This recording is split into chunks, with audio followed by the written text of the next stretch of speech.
context and aim of Dussel's Ethics of Liberation.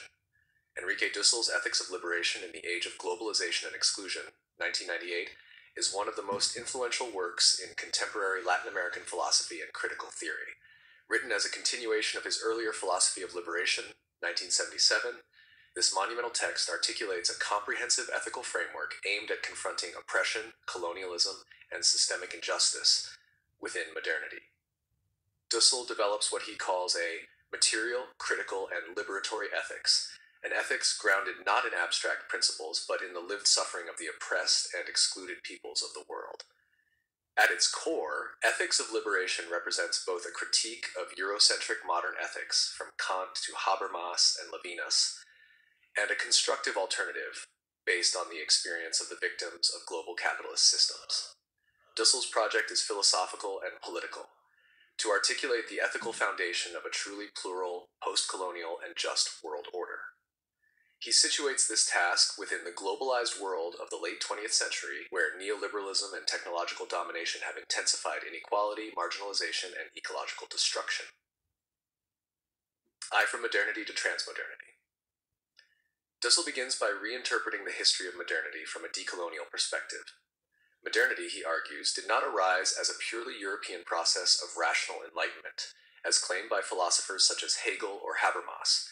Instead, it was born in 1492 with the conquest of the Americas, a foundational act of violence and domination that created the myth of modernity.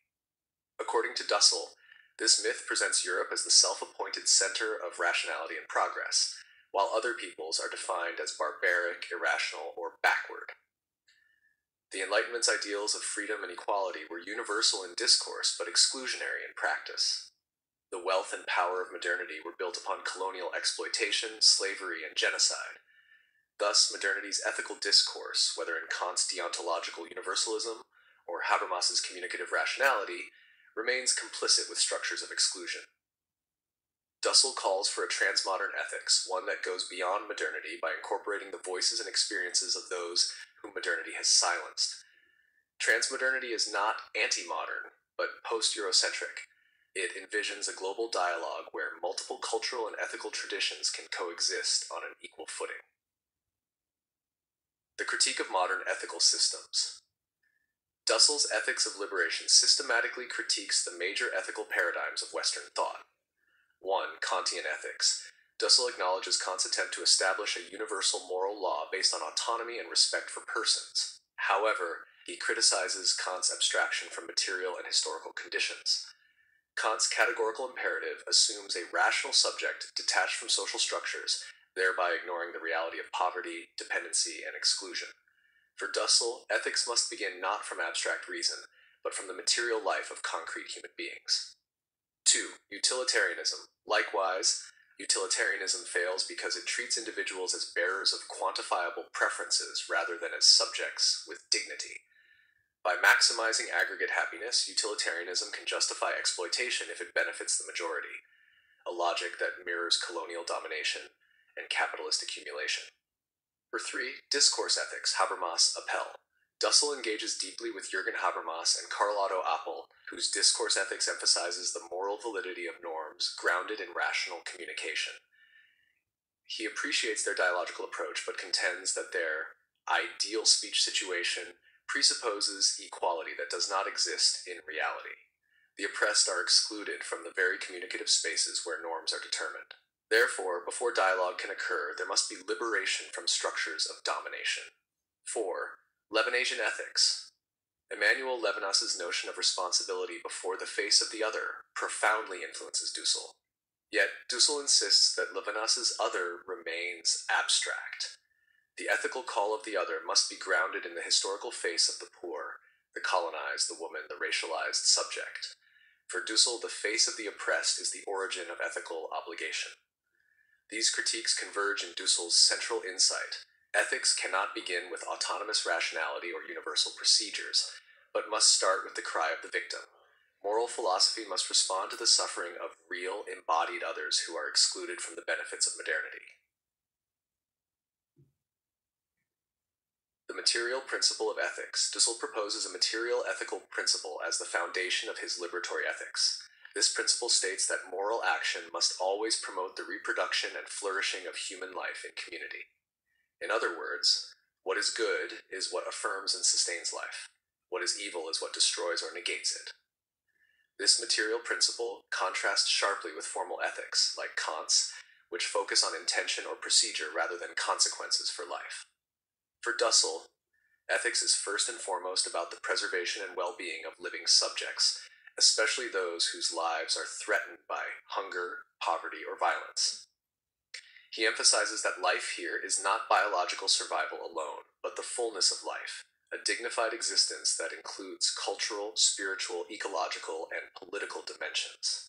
The ethical imperative is thus to create social structures that allow for the plenitude of life, plenitude de vida, for all, particularly the marginalized. The formal and feasibility principles. While the material principle defines the ethical goal, the affirmation of life, Dussel complements it with two additional principles.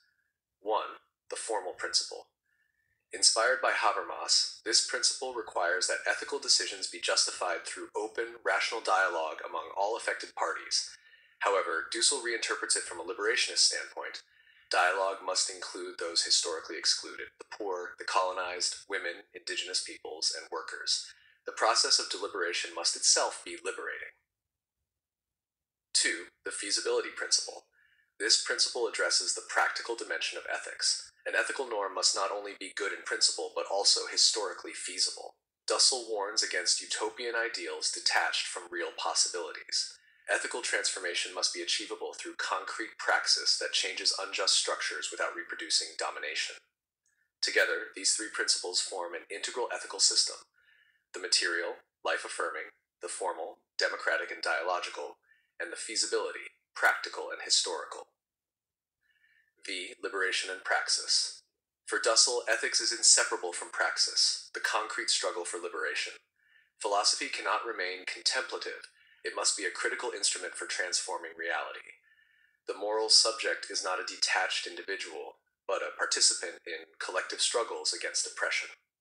Dussel draws on Marx's critique of capitalism to show how economic systems systematically violate the material principle of ethics by exploiting human labor and destroying the environment.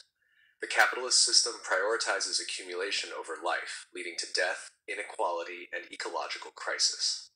Liberation, therefore, is not only political but ethical. It involves creating alternative systems of production, communication, and governance that affirm life.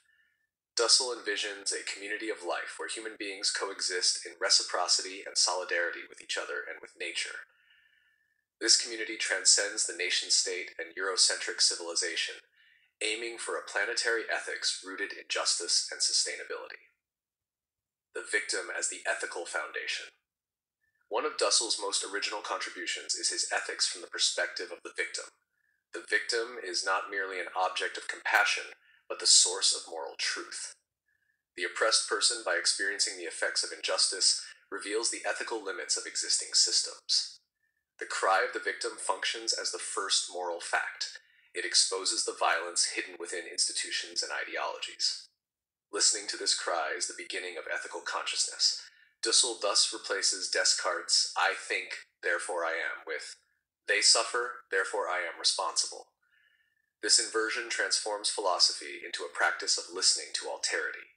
To be ethical is to respond to the suffering of the other with concrete action aimed at liberation. Number 7. The political and economic dimensions. Dussel extends his ethical analysis into political and economic theory. He argues that genuine democracy cannot exist in a world where billions are excluded from decision-making and economic participation. Ethical governance must prioritize the voices and needs of the poor. Similarly, economics must be redefined according to the material principle. Production, distribution, and consumption should serve the flourishing of life rather than profit. Dussel envisions a solidarity economy that integrates ethical values into material practice, a precursor to today's discussions about degrowth, post-capitalism, and ecological ethics. Globalization, exclusion, and the future of ethics. In the late 20th century, Dussel observes, globalization has deepened the contradictions of modernity. Technological and economic integration has produced immense wealth, but also unprecedented exclusion. Millions live in poverty, ecological destruction intensifies, and cultural homogenization threatens diversity. Ethics of liberation calls for a global ethical turn, a shift from Eurocentric universality to pluriversality, where multiple ethical traditions coexist and dialogue as equals. Dussel envisions a world in which the victims of history, indigenous peoples, the global south, racial minorities, women, become active agents of philosophical and political transformation.